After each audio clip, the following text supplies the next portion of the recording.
My lords, ladies and gentlemen, welcome to the launch of the Global Leadership Programme here in the Churchill War Rooms where history was made. We, the Churchill Trust, are his national memorial and his living legacy, his live legacy, and we're based on his ethos, which you see here. What we do as the Churchill Trust is send UK citizens around the world to meet new people, to gain new knowledge, and to bring back best practice for the benefit of other people in the UK. And this year we're sending 150 people to 50 different countries. I will now hand you over to Nigel Hall, who's the project director, who many of you will know, who will briefly explain the rationale and the description of this programme.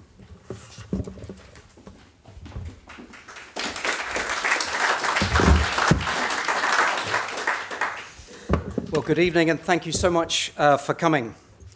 This leadership programme began as a wildly ambitious dream to create a fitting legacy for the 50th anniversary of the death of Sir Winston Churchill. To achieve that, therefore, it had to have a big scale of ambition, be genuinely different, and most important of all, be a fitting response to this chaotic world. By the month, world developments and events threaten international peace and security and reinforce the call for new order, 21st century leadership and statesmanship. We live in a decentralized world where society's acceptance of centralized, top-down leadership continues to erode. World trends decline in respect and support of established political institutions across Western democracies. We face asymmetric challenges, wicked problems such as climate change and unjust societies, and yet, thankfully, science, technology, and innovation, amongst other things, give us cause for hope. Never, perhaps, has there been a greater need to redefine leadership across the entire spectrum of our society: politics, education, religion, business, our welfare and medical services, right the way through to culture and the arts, and even to sport. Over the next 5 months, 17 panels involving a humbling and exciting mix of leaders and experts will investigate their chosen global strategic theme. They have wide discretion to define the challenges and how they can be answered.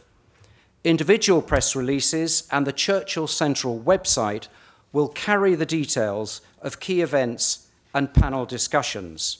On the 23rd of October, in the Guildhall, we will join the dots from these panel reports to focus on the next steps and action agenda, and in particular on the skill sets required of 21st century leaders and statesmen and women. We are confident of a diverse and high, up to and including former heads of state and government level attendance. So the Churchill 2015 Leadership Programme aims to use the unique legacy of leadership bequeathed to us by Sir Winston Churchill to raise public consciousness and debate around key global issues, and to encourage future leaders and current leaders to be much bolder and transformative in order to meet the demands of our increasingly interconnected and rapidly changing world. Now, Nik Gowing, international broadcaster and leader of the Thinking the Unthinkable panel, has some emerging insights following a first tranche of interviews he's been conducting with prominent leaders. And here is a short extract all the way from Colombo, Sri Lanka. The conversations so far for this panel, and many more are scheduled, are pointing to a new dark direction of travel on the realities and culture of leadership. We have specifically done nothing to shape thinking in these conversations. We've just asked each leader to think aloud. Without being prescriptive, we've discovered that the expectation to conform and work within clearly defined behavioural tramlines, often in order to not jeopardise career progression, is one significant constraint for thinking the unthinkable in ways that ministers and C-suite executives either deny or refuse to embrace as they should. It now gives me enormous pleasure to invite Sir Nicholas Soames, patron of Churchill 2015, to come to the lectern and to formally open the leadership programme.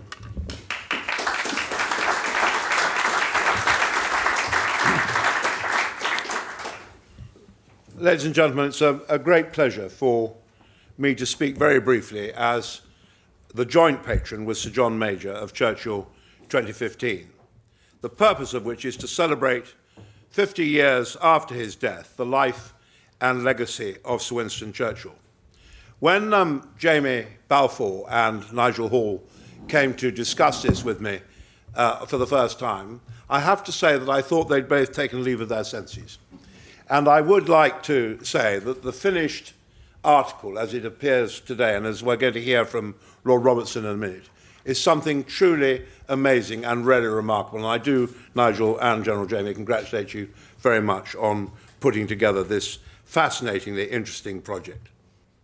This leadership programme is not retrospective at all, but it is very much a forward legacy inspired by Sir Winston and tackling the very biggest of the big 21st century issues. After all, one of Churchill's greatest characteristics was his ability to look back in order to look forward and to learn the lessons of history and to use history as the architecture for looking ahead, and how prescient he was. I believe Churchill would be very supportive of the purpose, indeed he must, of course he would have been, very supportive of the purpose and aims of this programme. And I now call on Lord Robertson to talk about the very big, exciting and impressive programme. George.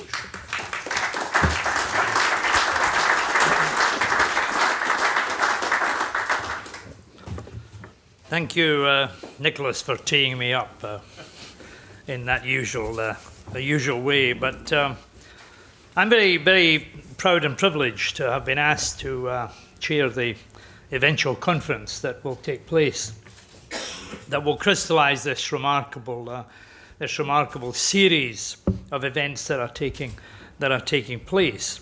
I was, of course, just asked to chair the final conference, but then I should have known in advance that this might lead to a slightly greater involvement. But as I have become involved, the more inspiring it sounds.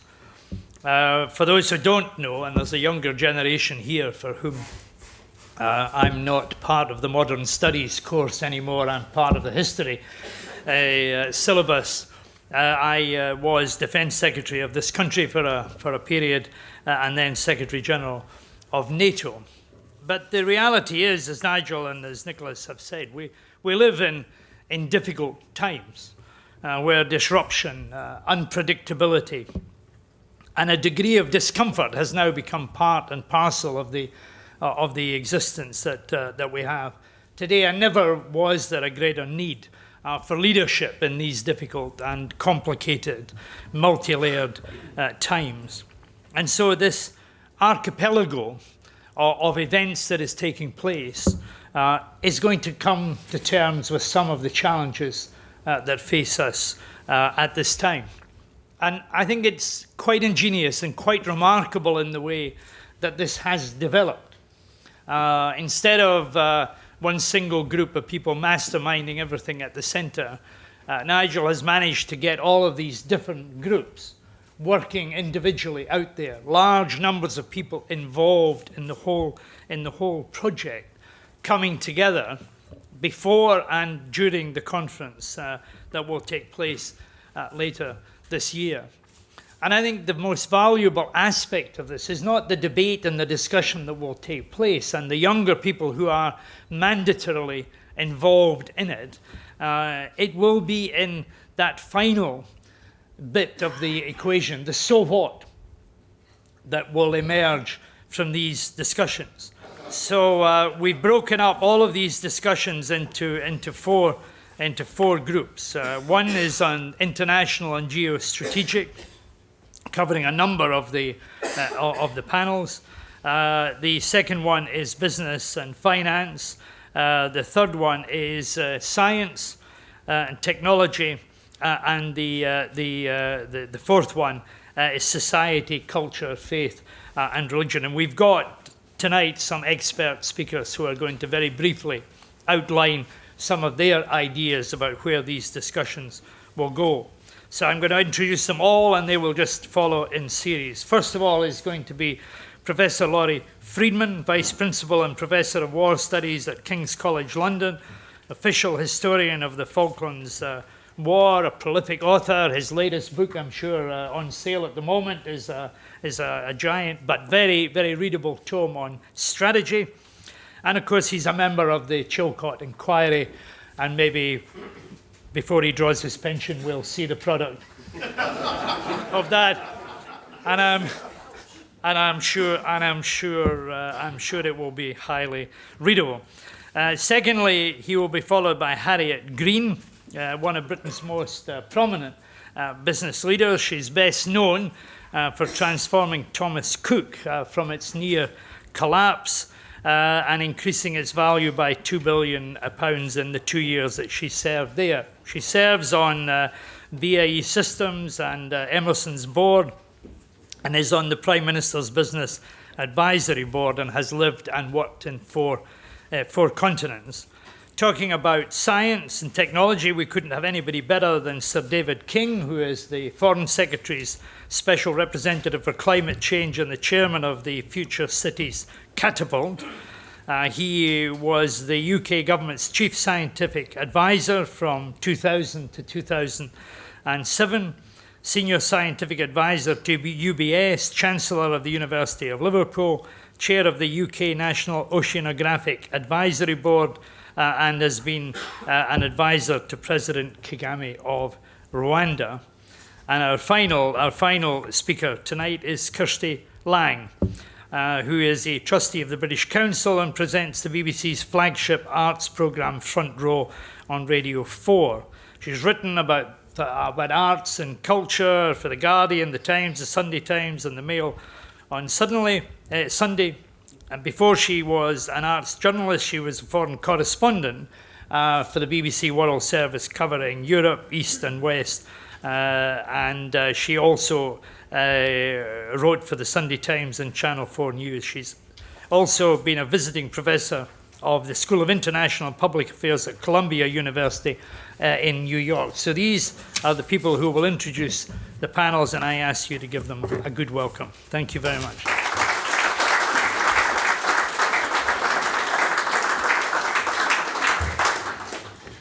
Thank you very much, George. And thank you for asking. And for those who are interested, the report will be published when it's ready.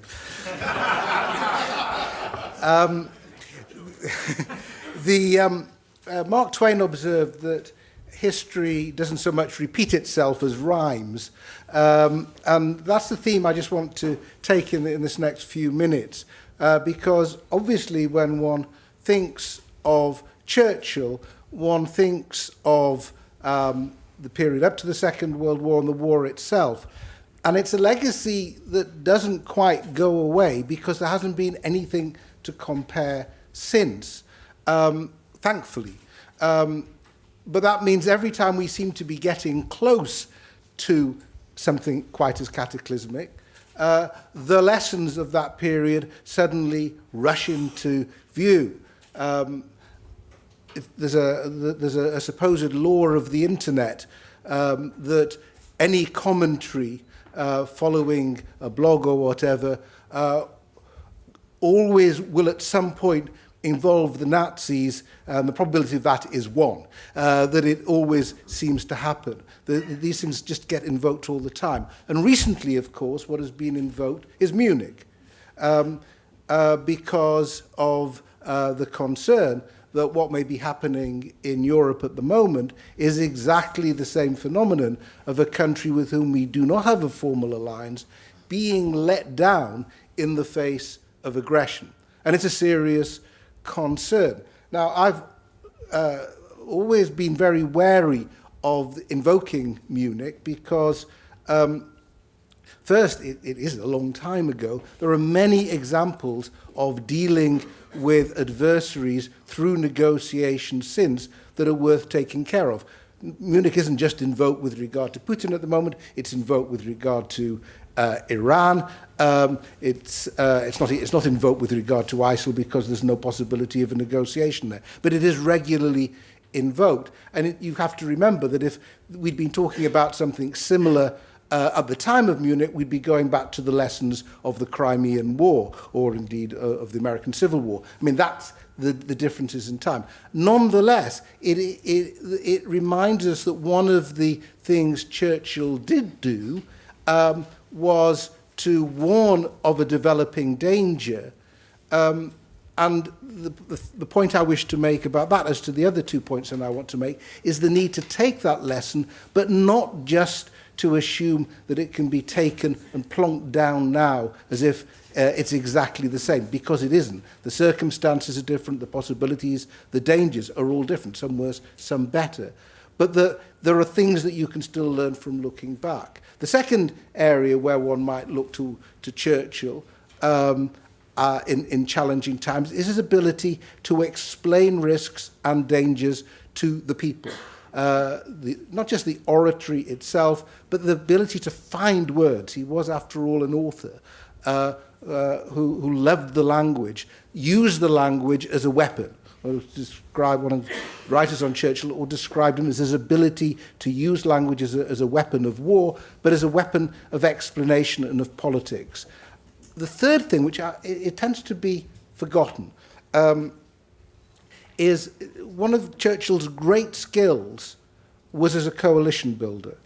It's not the thing people often think about or will talk to. To me, it's one of the great strategic qualities, is the ability to build coalition. I've just finished reading a book on Churchill as a coalition leader during the Second World War, of which one of the interesting features is the reluctance, in some ways, of both the Labour members and the Tory members to end that coalition, that it had worked pretty well and they'd been impressed with each other, but domestic politics wouldn't allow it. But his ability to form coalitions internationally was critical. One of his differences with Chamberlain was that in 1940, the first thing he did was to make contact with Roosevelt, because he realized Britain would not win by itself. And that when the United States eventually came into the war, he famously commented, "So we had won after all." When Stalin suddenly became an unexpected ally after Hitler invaded, and he was, as a great anti-Bolshevik, he was chided about this. His observation was, if Hitler invaded Hades, I'd have a good word to say for Stalin in the House of Commons, for Satan in the House of Commons. Churchill was a great coalition builder during the war. He understood the importance of them. Read his account of the First World War, it's there. And George mentioned the importance of NATO. We have an alliance in place, and one that seems to me often taken for granted because it's been there for so long. And that, just to conclude, is the theme that I want to encourage. There are lessons, there are things you can learn from history, but they need to be reinterpreted. We don't actually have to do what Churchill did and put together a coalition. We've got one. What possibly we need to do is to learn how to use the ones we've got. Thank you very much.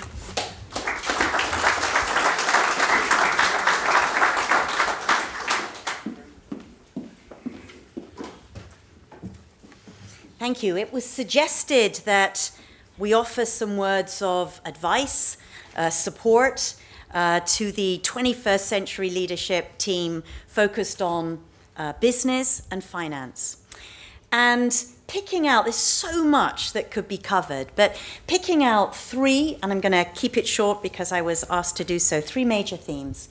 First of all, I think courage for this team in terms of challenging some of the existing norms, and courage flows through everything you read in every single part of Churchill's life.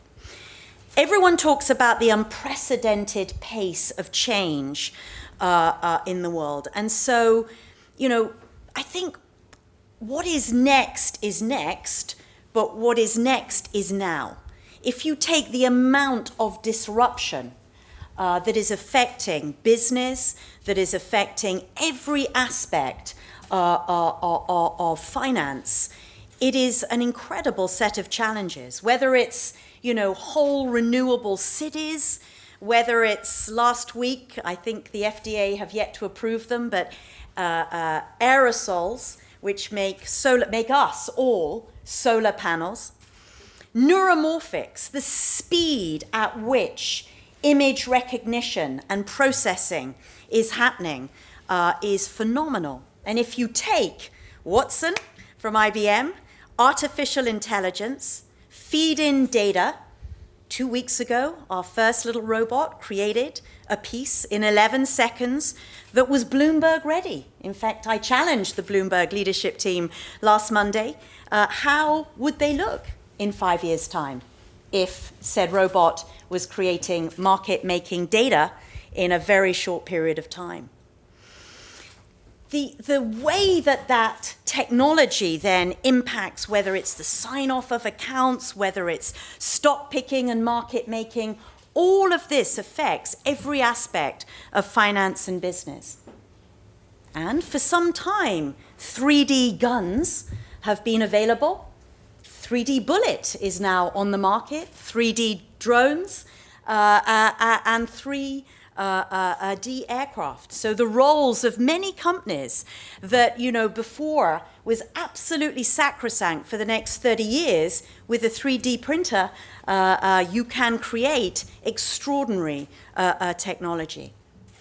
But I think that one of the most important things, as we've talked together about the work of the business and finance panel, is not so much the what, though the agility to cope with all of this disruption is huge, but it is also about the how. Because the values of business, how we regenerate, the diversity, how we collaborate globally, examples of coalition building. But if we take a look at business and finance, our ability to embrace diversity, to collaborate is challenged.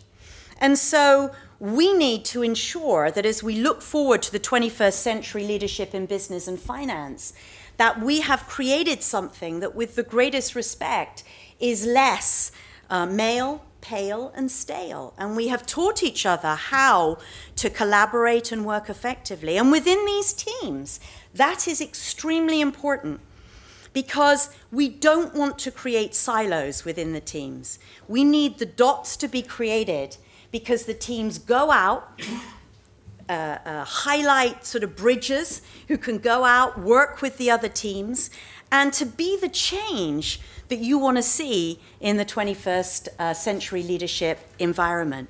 The cross-panel dialogue, I think, is hugely important. Otherwise, we're going to come out with these reports, these finished reports, that actually don't link, so that the sum of the parts creates this wonderful whole. So the what is important in this period of intense change, technology change, global change. And these substance-led reports, I think, have to have linked between these amazing panels. And joining the dots is what we'll explore in October. But that means the panels need to work together, not just on the what, but on the how. And so I think that this is incredibly important work, and ensuring that the behaviors and the way that we see the world operating from a business and finance perspective keeps those two elements clearly in mind, the what and the how. And with that, we hope to see some great work that is linked across all of the other panels to create substance-led but integrated work. Thank you.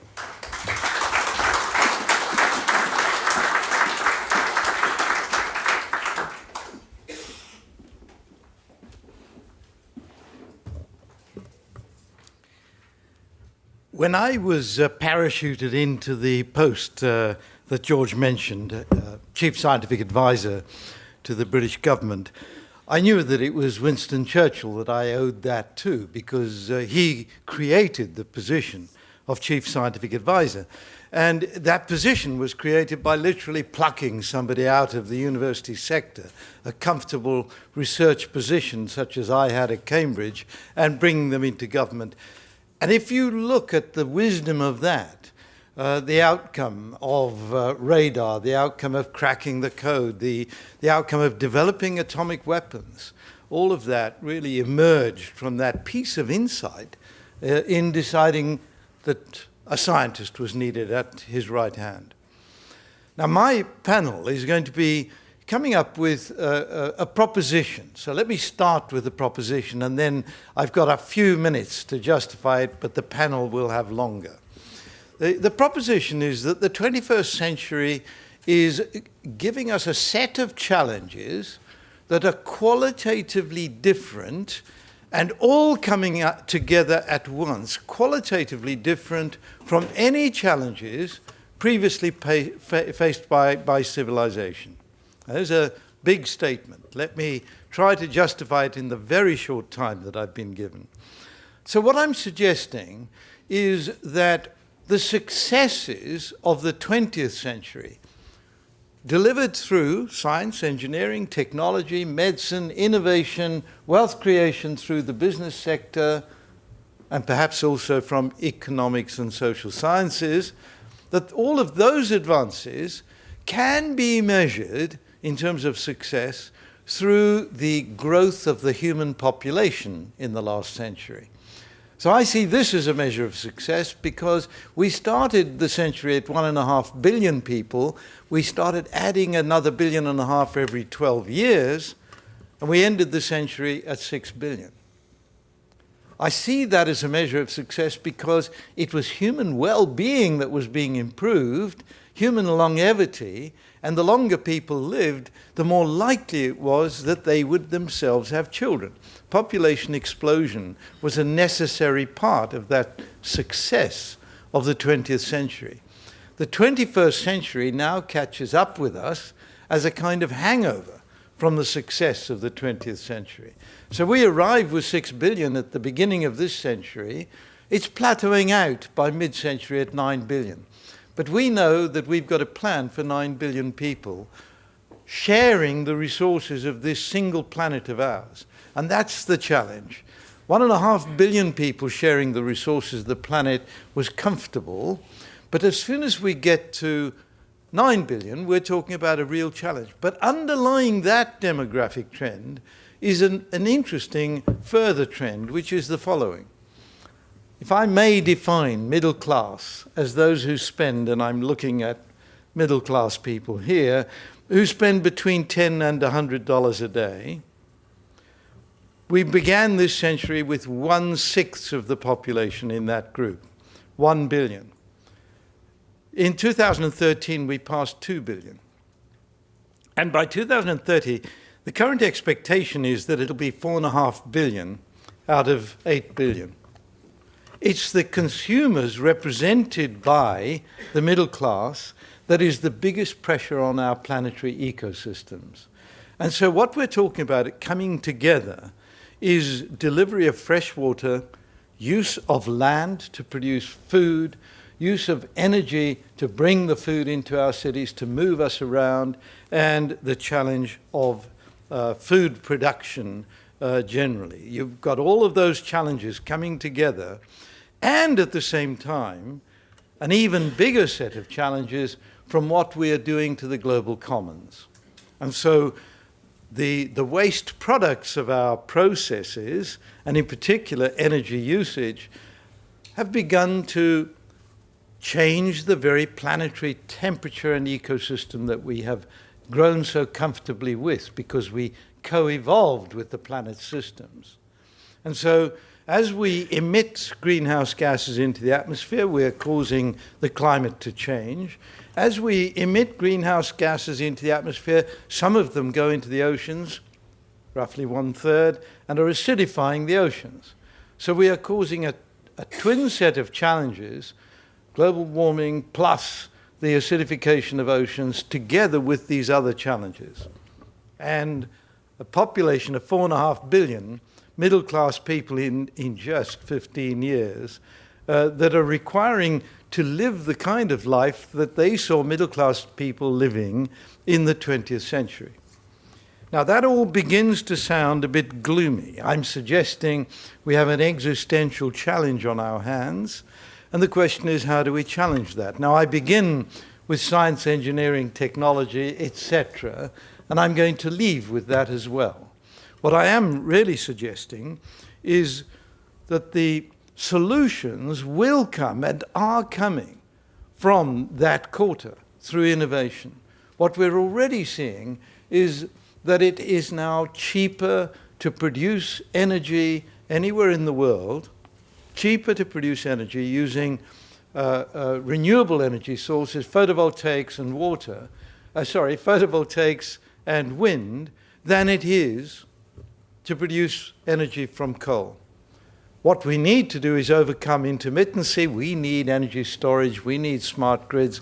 All of this is technology, and it will produce. So as we move forward, and here's my final statement, by 2070, we need to reach the point where we are actually greenhouse gas neutral in all of our activities. Greenhouse gas neutral.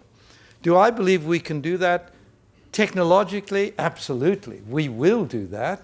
But the question then remains, when I go back to Winston Churchill, do we have the correct political leadership and appetite to get to that point? Thank you.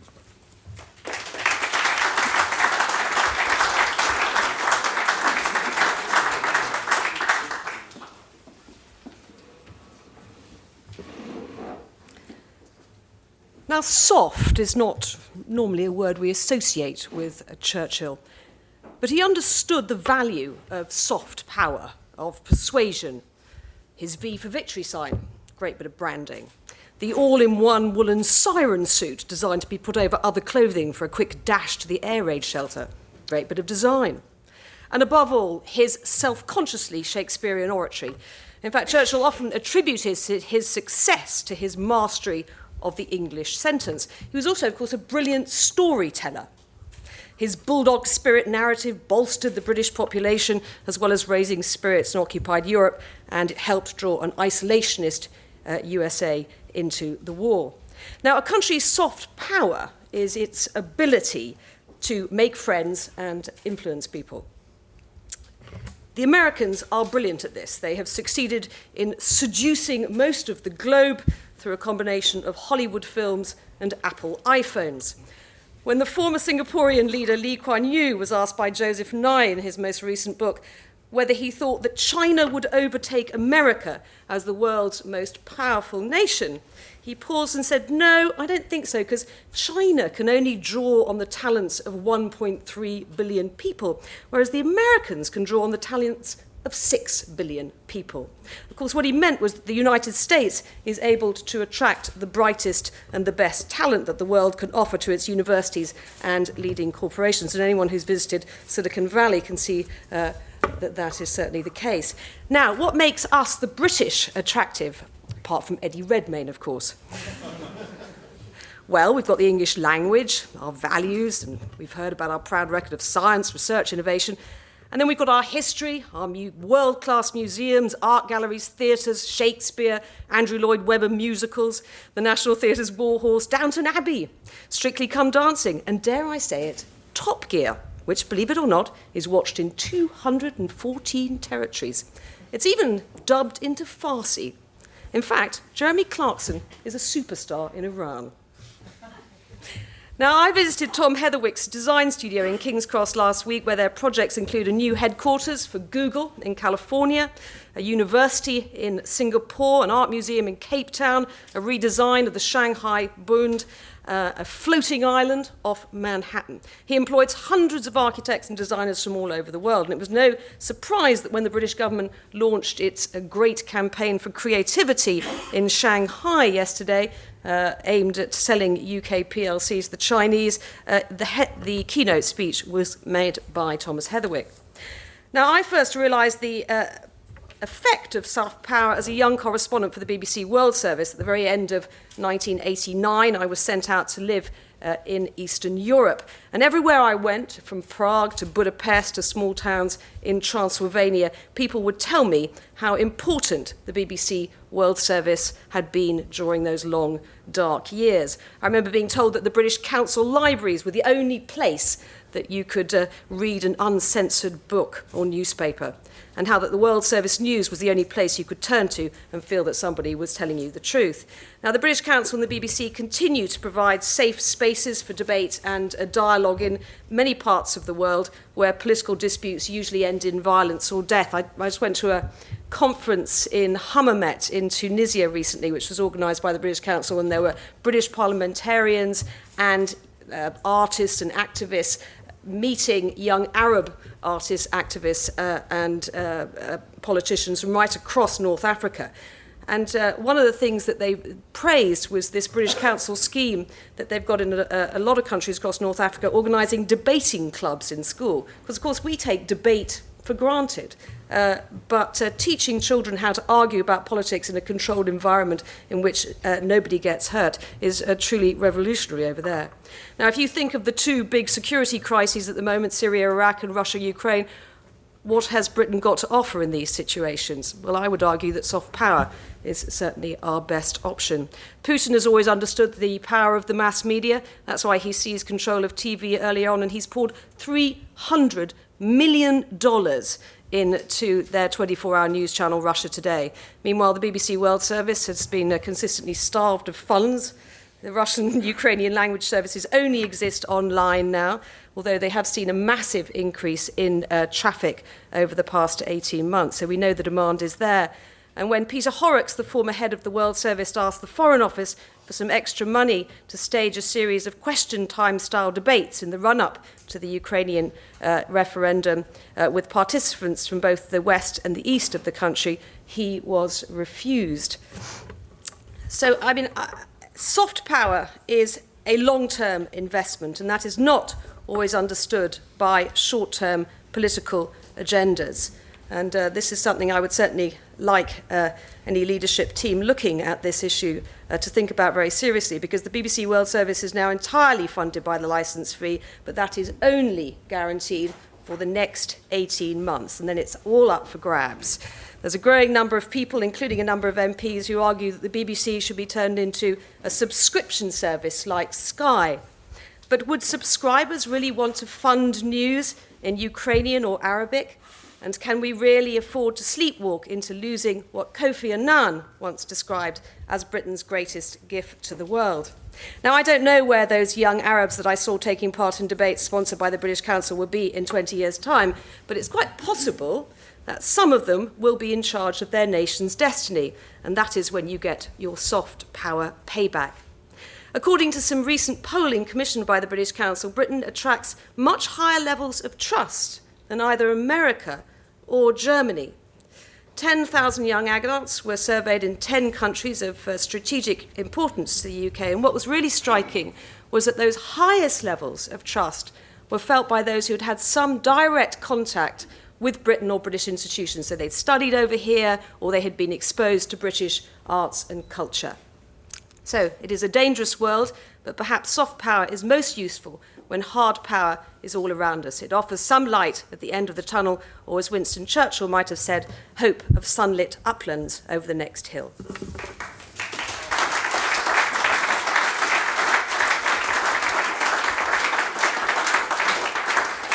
We have a brief period now for questions to the panel. I was struck by the point about the need to connect the dots between the different panels.